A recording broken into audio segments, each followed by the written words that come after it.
Hello et bienvenue sur mon podcast Philosophie de Fées. Alors aujourd'hui je vais parler d'un sujet brûlant, j'ai envie de dire, celui des compensations. J'ai donc évoqué le sujet dans mon carrousel précédent sur mon Instagram, qui est d'ailleurs du même nom que ce podcast, si vous voulez le retrouver et me suivre là-bas. Alors pourquoi ce sujet précisément? Parce que moi-même je suis en pleine prise de conscience par rapport à ça dans ma vie en fait. Et je trouvais intéressant d'en parler parce que je me suis rendu compte qu'on est, dans un premier temps, complètement victime du système de compensation, en fait, complètement. Voilà, pour reprendre brièvement ce que j'ai dit sur le post Instagram, si vous ne l'avez pas vu, en fait, le système de compensation, il se met en place à cause, entre guillemets, d'une partie de notre cerveau qui s'appelle le striatum, et qui en fait régit nos besoins primaires, c'est-à-dire boire, manger et se reproduire. Voilà, entre guillemets, la survie de l'espèce, quoi. Le problème supplémentaire, c'est que ce striatum, comme il est fait pour on va dire, diriger notre survie, il lui en faut, comment dire, il va faire en sorte de nous faire aller toujours au plus facile et d'aller chercher toujours plus. Tout le temps, c'est comme ça, c'est vraiment pour notre survie. Donc, entre guillemets, c'est comme s'il était hyper vigilant à tout ce qui pouvait le nourrir, le faire boire et, si j'ose dire, le faire se reproduire. Et donc voilà, donc le problème supplémentaire, c'est qu'on vit dans une société, en tout cas en Occident, où l'abondance de tout ça, elle est partout. La tentation, elle est partout. Et en fait, le striatum, il va déclencher, entre autres, hein, parce que j'ai pas toutes les notions non plus, mais il va déclencher la dopamine, le système de récompense. Et quand on sait que, par exemple, il y a du sucre partout dans la nourriture, hein, surtout industrielle évidemment, mais même nos fruits d'aujourd'hui, nos légumes sont beaucoup plus sucrés parce qu'ils sont beaucoup plus gros qu'il y a, je sais pas, peut-être 200, 300, 500, 1000 ans en arrière. Je n'ai pas les bonnes données exactes, mais vous me suivez et vous savez que c'est vrai. Donc déjà, ce sucre, il va activer le système de récompense tout le temps. Donc c'est aussi pour ça que le cerveau veut toujours enfin, va rechercher le sucre, parce que lui, il dit voilà, survie, et parce que ça active le système de récompense du cerveau. Donc déjà, on est bien mal barré. Ce qui veut dire que, en résumé, finalement, notre cerveau, il va toujours aller au plaisir facile, enfin en tout cas, il va toujours chercher malgré lui le plaisir facile, pour avoir l'impression de survivre et avoir cette dopamine, en fait, clairement. Ce qui fait qu'en substance, nous, dans la vie, on va plus facilement aller vers les plaisirs simples, faciles, accessibles, rapides, efficaces. Ce qui fait que tout bonheur beaucoup plus, qui va demander plus d'efforts, voilà, tout bien-être qui va demander plus d'efforts et qui va être souvent beaucoup plus durable dans le temps, beaucoup plus satisfaisant dans le temps, dans les années de vie, etc., ça va être beaucoup plus compliqué d'y aller. Et j'ai envie de dire, dans les vies d'aujourd'hui, où soit on travaille à plein temps, on a les enfants, voilà, on est très pris par le boulot, les enfants, c'est une boucle infernale, métro, boulot, dodo, pour beaucoup de gens, ou alors certains vivent en parents solo, donc en fait, même s'ils ont les enfants à l'école, ils travaillent, enfin, ou pas, j'en sais rien, mais il y a cette occupation permanente, quelque part, de gérer l'enfant, la maison, tout seul. Il y a ça. Et ou par-dessus ça, il y a toutes nos blessures et nos croyances de l'enfance, de la vie, de notre construction de vie, qui vont créer comme ça une espèce de grosse potion ah là là, j'ai besoin d'aller mieux, vite, rapidement. On a ce besoin de décharge, en fait, qui va être créé par une vie très très intense, très dense, avec une belle charge mentale, très occupée, sans parler, qui par-dessus aussi peuvent se greffer les soucis d'argent, je sais pas moi, les soucis dans le couple, les soucis avec l'enfant, les factures imprévues, enfin vous voyez le quotidien enfin arrêtez-moi dans les commentaires si je me trompe, est très intense en fait, il faut dire ce qui est très très rempli, très très rempli.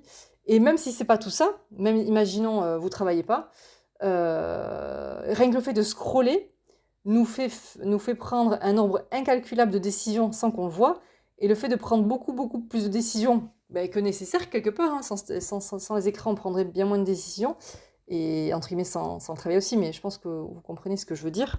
Le fait d'avoir à prendre beaucoup de décisions Et donc, comme je vous disais, dans les écrans, on se rend pas compte, mais on en prend beaucoup, en scrollant, en likant, en jouant à des jeux sur le téléphone ou même sur l'ordinateur ou je sais pas quoi. C'est est-ce que je vais à droite ou à gauche, comment j'active cette poulie, enfin, je sais pas, vous voyez, n'importe quoi.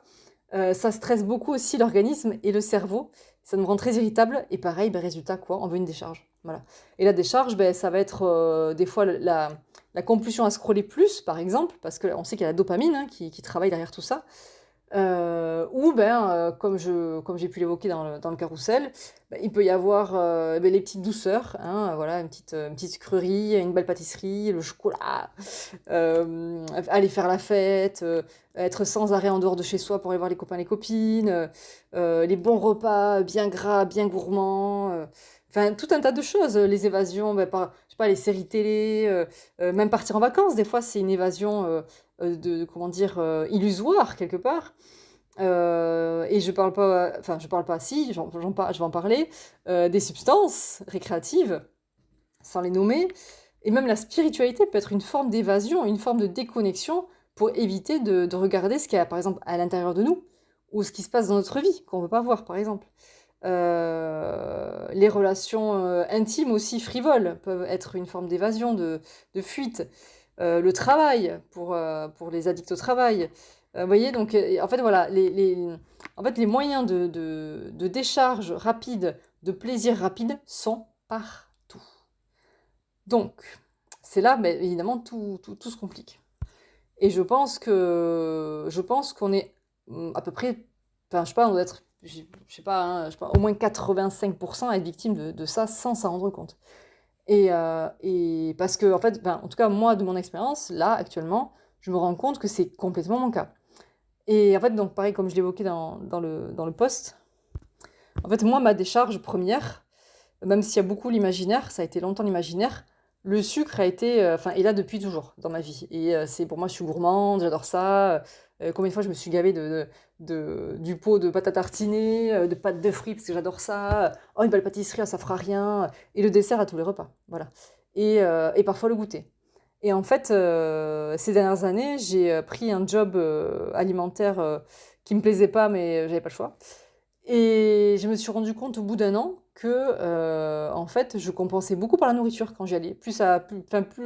Voilà, plus ça allait, plus j'amenais du goûter et du snack et le matin, et nanana, parce que je travaille les matinées surtout.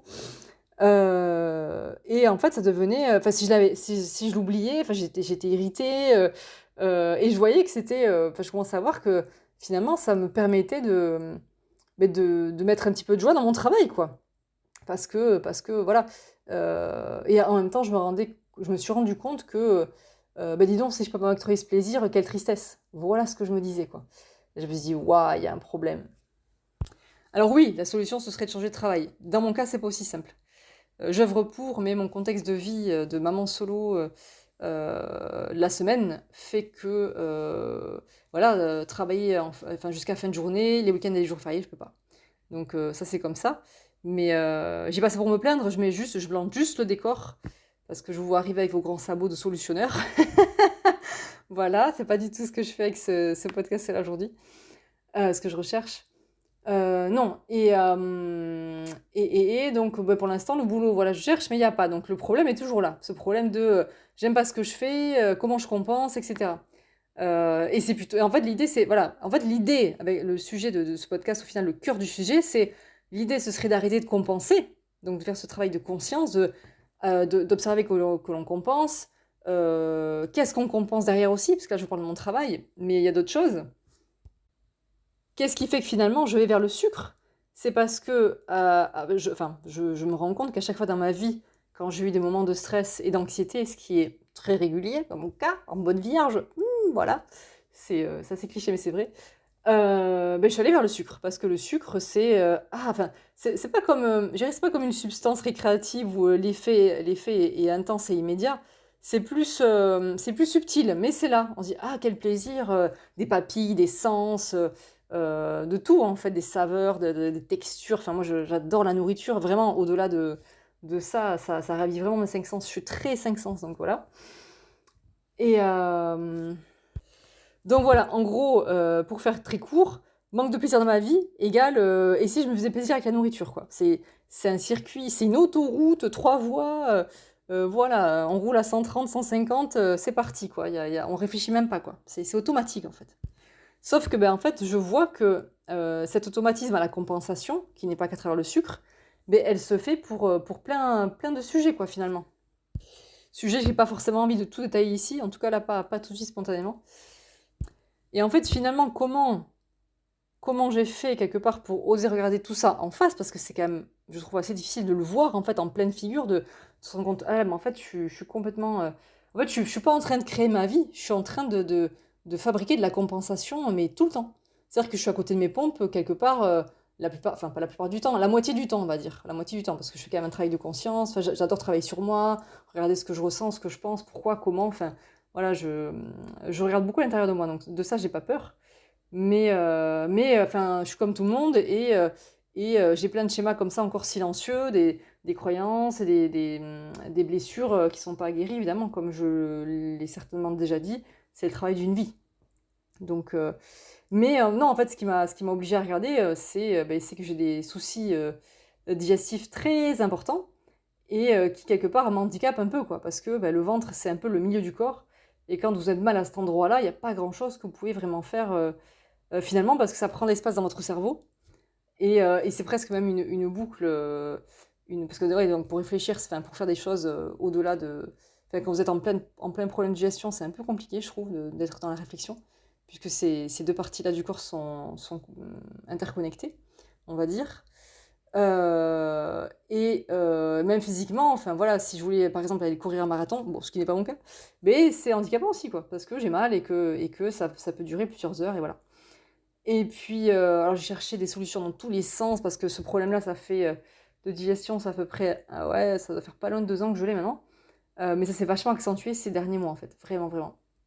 Et donc j'ai cherché dans toutes les directions. En fait, je suis quelqu'un, voilà, dès que j'ai un problème, je cherche jusqu'à ce que j'ai la solution. J'adore ça, en fait, je fais ma petite, enquêtrice, quoi, j'adore. J'ai cru des choses et finalement c'était pas ça et j'en ai cru d'autres et finalement c'était pas ça. Et donc là, j'ai commencé un suivi par rapport à ça, par rapport à la nutrition. Mais je comprends finalement derrière cette décharge vers le sucre, c'est qu'à chaque fois j'y vais parce que j'ai un coup de stress, parce que je m'inquiète, et aussi par la peur du manque, quelle que soit la peur du manque, soit le manque, je sais pas moi, de temps pour moi, ça c'est vraiment, c'est une de mes pires peurs, je crois, de manque, c'est la peur de manque de temps pour moi. Voilà, la peur de manque d'argent, comme beaucoup. Ça peut même être, tiens, j'ai pas, parce que en fait, je cuisine beaucoup maison pour mon petit déjeuner, par exemple. Ah là là, il faut absolument que je cuisine, j'en ai plus. Enfin, et en fait, ça peut me mettre une inquiétude assez facilement, quoi. Alors, vous allez peut-être rigoler, hein, je m'en fous. Mais je pense que si vous regardez bien en vous, je pense qu'on a tous ces petites peurs comme ça qui prennent de la place dans notre vie, en fait. Et on se rend même pas compte qu'elles sont là. Et comme je le disais, elles prennent la place d'un endroit qu'on pourrait construire, en fait, consciemment, avec des choses qu'on aime. Mais ça impliquerait de regarder les peurs qui nous empêchent de les faire. Et voilà. Et c'est ça le plus dur, en fait. Parce qu'on peut voir les peurs, mais ça ne se règle pas du jour au lendemain. Et puis pour voir ces peurs, c'est un travail personnel, de développement, soit avec un psychologue, et encore faut-il avoir envie et les moyens d'y aller. Et puis je comprends qu'on n'ait pas envie parce que on sait qu'on va rentrer en soi et on n'est pas tous friands de ça. Je pense même, vous allez me dire en commentaire, j'ai l'impression, je parlais de ça avec une copine, celle qui m'a mis la puce à l'oreille, que c'est plus les introvertis qui vont aller voir en eux. Les extravertis ont beaucoup plus de mal, c'est beaucoup plus difficile. Voilà, vous me direz. Je développerai peut-être le sujet une autre fois. Donc voilà, et donc pour ouais, aller voir ses peurs, il faut oser aller regarder en soi, faire cette démarche. Elle peut être très dure parce que oser aller regarder en soi, ça va être aller réveiller plein de douleurs vécues. Et on n'a pas envie, on n'a clairement pas envie. Et à tel point que même le faire consciemment, c'est difficile, tellement.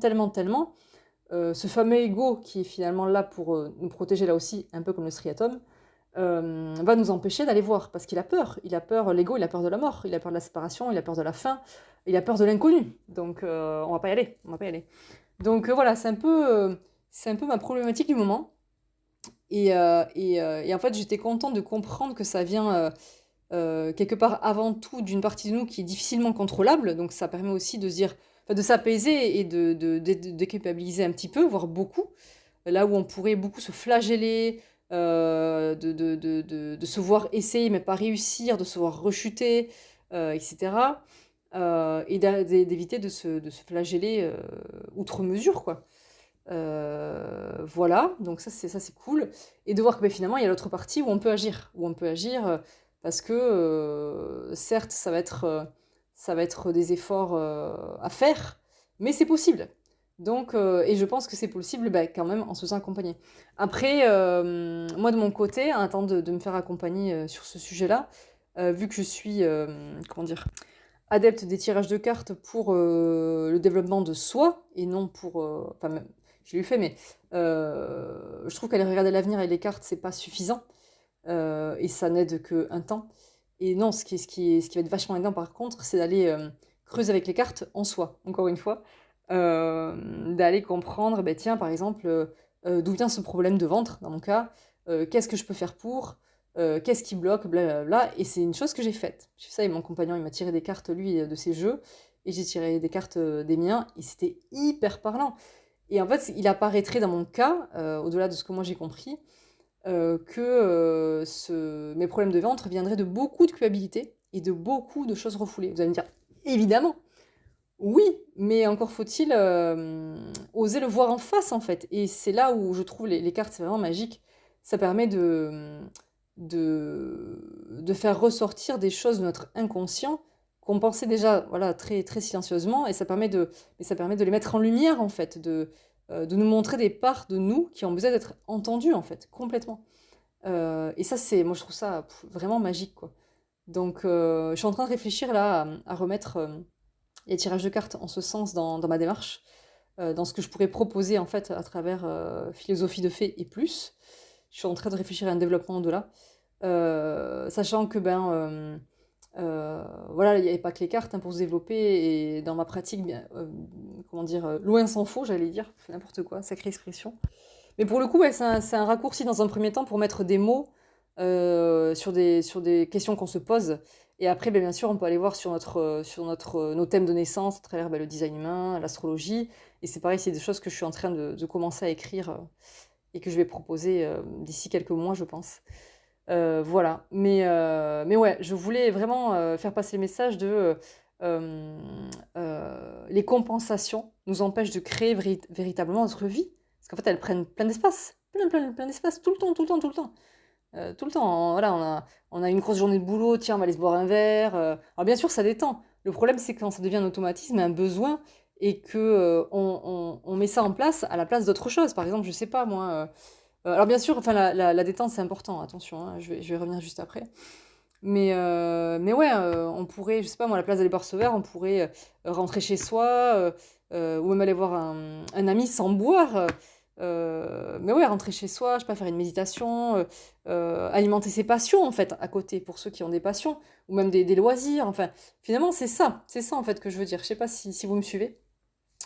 Voilà, et après, bien sûr que la détente est importante et que le plaisir aussi rapide est important parce que ça fait partie des différentes facettes de la vie. Je suis pas en train de dire arrêtez tout et soyez sérieux. Pas du tout, parce que moi-même j'adore enfin, le plaisir, ça fait partie de mes mots-clés de vie en fait. J'adore ça, bien au-delà du sucre, heureusement, et de d'autres compensations.